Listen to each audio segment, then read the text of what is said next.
For example ఈ శ్రీనివాసరావు అనే అతను నిన్న రాత్రి అన్నాడు, ఇప్పుడు ఆల్రెడీ 24 hours అయిపోయింది. రామ్ గోపాల్ వర్మ కొలికపూడి శ్రీనివాసరావు మీద కంప్లైంట్ చేశారు భయ్య విజయవాడ పోలీస్కి. ఎందుకు అంటే ఈ క్లిప్ చూడండి. ఈ రామ్ గోపాల్ వర్మ తల నరికి ఎవరైనా తెస్తే నేను ₹1,00,00,000 ఇస్తా. తల నరికి ఎవరైనా తెస్తే నేను ₹1,00,00,000 ఇస్తా. I seriously condemn this. Violence is not the solution. Ram Gopal Varma Srinivasarao గారి మీద ఫైల్ చేయలేదు భయ్య case. TV5 management and interview చేసిన సాంబశివరావు గారి మీద కూడా ఫైల్ చేశారు. సాంబశివరావు గారు యాక్చువల్లీ ఆయన ఆపారు కూడా, బాబు ఇలా మాట్లాడడం కరెక్ట్ కాదు, టేక్ బ్యాక్ యువర్ వర్డ్స్ అని. Please sir, no you withdraw words. I repeat. చట్ట ప్రకారంలో ఉండాలి, చట్ట ప్రకారం చేద్దాం.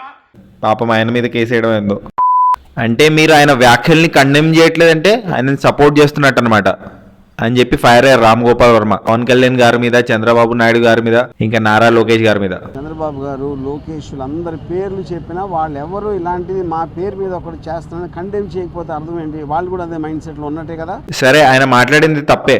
రూల్స్ ప్రకారం ఆయనని అరెస్ట్ చేస్తారో ఏంటో నాకు తెలియదు కానీ, but let law take its own course. But Borugadda Anil Kumar అనే వ్యక్తి ఉన్నారు భయ్య, హీస్ వైసీపీ సింపథైజర్.